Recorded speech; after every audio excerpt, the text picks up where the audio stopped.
तो जब इतना लंबा बजट देखा था, आ रहा था, तो मैं सोच रहा था बहुत कुछ कोरोना काल से निकले हैं, किसान को, गरीब आदमी को, व्यापारी को और बेरोजगारों को, कर्मचारियों को राहत मिलेगी। खासकर जो कोरोना के लिए लड़ाई लड़ी, जो कोरोना वॉरियर थे, जो वायदा किया था हम डबल तनख्वाह देंगे, उनको बहुत राहत मिलेगी। लेकिन कोई चर्चा नहीं। बात यह है, खोदा पहाड़ निकली चूया। बजट का निष्कर्ष ये है। ये एक किस्म से गवर्नर एड्रेस की तरह पढ़ा गया, बजट की तरह नहीं। It was more of a governor address than budget. लेकिन इतना लंबा बजट स्पीच हुई, विजन कोई नहीं, नो कोई विजन नहीं है। सिर्फ प्रयास किया गया लोगों को कंफ्यूज करने के लिए, जगलरी ऑफ वर्ड्स, फिगर्स से लोगों को कंफ्यूज करने के लिए किया गया। अब जब कभी चर्चा की, इन्होंने खुद ये कहा कि भाई इन्वेस्टमेंट कुल जब से हमारी सरकार आई है 24,000 करोड़ की आई है और 32,000 को एम्प्लॉयमेंट मिली है। लेकिन वो कहाँ गई बात? हैपनिंग इन हरियाणा, जहाँ ये लिखा था भाई 5,47,000 या 87,000 के MOU साइन हो गए और 2 लाख आदमियों को रोजगार मिलेगा। अब आगे कितना रोजगार दे पाएंगे, कितनी इन्वेस्टमेंट आएगी, ये कोई विजन, जैसे मैंने कहा, नहीं है इनकी। ना तो जो ओल्ड एज पेंशन है, जो वायदा था इनका 5100 तो घोषणा पत्र में JJP का था और 3100 शायद 3100 BJP का था।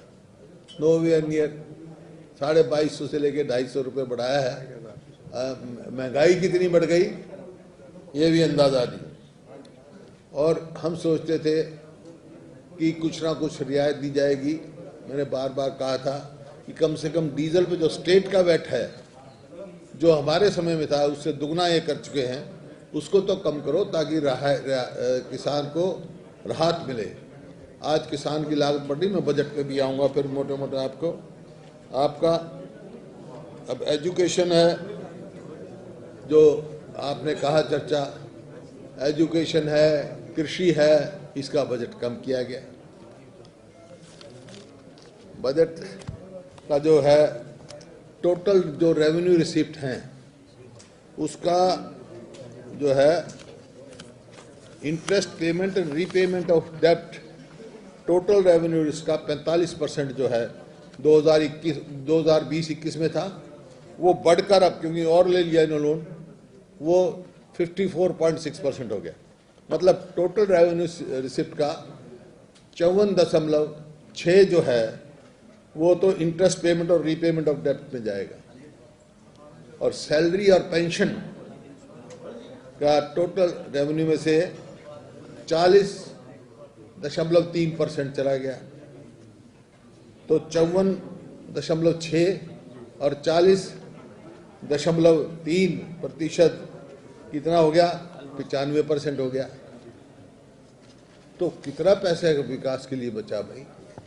पैसा scope for social and development expenditure कितना आपके पास बचा? 5%। जब तो जो घोषणाएं करी हैं, किसी योजना में 10 करोड़ 20 करोड़, स्टेटों में इनका क्या मतलब मायने है, क्योंकि इनके पास 5% है। अब अगर कोई आगे करेंगे तो कर्जा ही लेके कर सकते हैं और कुछ नहीं करते। जैसे पर कैपिटा इनकम जो लोन था, सॉरी इनकम नहीं, लोन जो था पर कैपिटा जो है लोन, पिछले में 90,000 रुपये था पर व्यक्ति है। आज अगर बच्चा पैदा होता है तो 1 लाख रुपया कर्जा लेके पैदा होगा हरियाणा में। ये अपने सिर पर लेके पैदा, हाँ, अपने सिर पे 1 लाख का कर्जा लेके पैदा होगा। एग्रीकल्चर और एलाइड्स, उसका जो एक्सपेंडिचर है वो 6,045 करोड़ इन्होंने दिखाया है। टोटल 1,42,000 करोड़ 343 करोड़ का जो है वो कुल जो है 4.2% आता था 20-21 में। पिछले साल जो था एग्रीकल्चर अलाइड का 4.2% था। इस साल वो घटाकर 3% कर दिया। Per capita income at constant price पिछले साल 1,76,197 थी, जो 2019-20 में थी ये, तो वो भी 20-21 में भी कम हुई।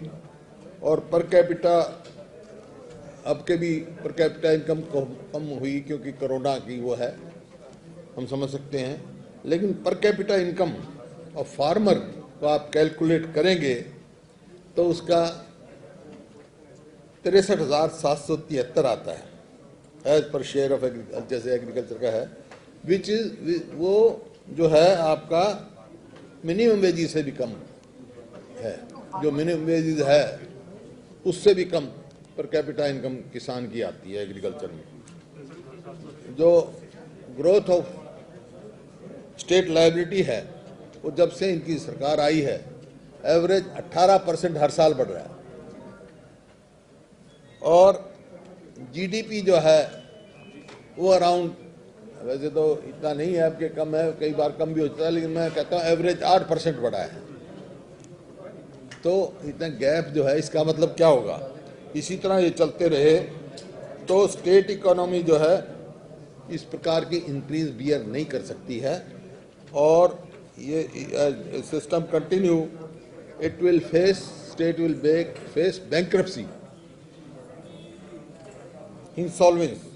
इंसॉल्वेंसी हो जाएगी आने वाले कुछ सालों में।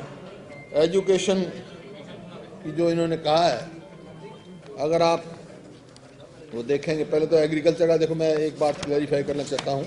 जब मुख्यमंत्री जी गवर्नर एड्रेस पे जवाब दे रहे थे तो मैंने कहा था भाई एग्रीकल्चर पे हमारे समय में टैक्स था, फर्टिलाइजर पे अब 5% टैक्स लगा, और पेस्टिसाइड्स पे 12% और 18% तक का टैक्स लगा है।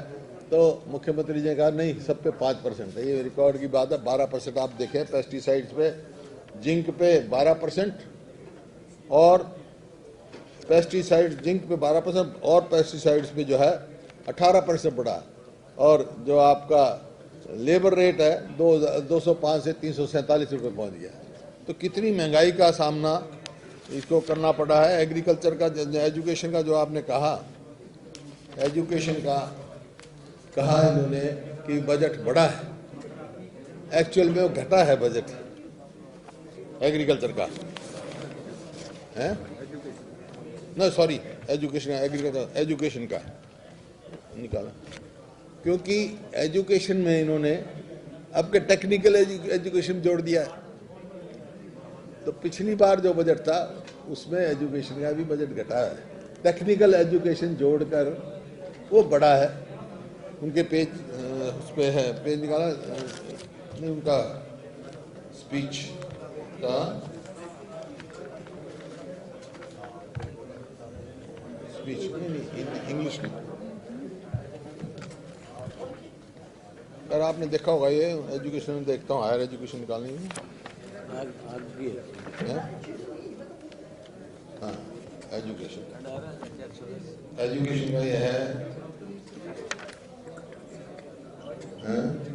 आखिर में 18,410 से कम में है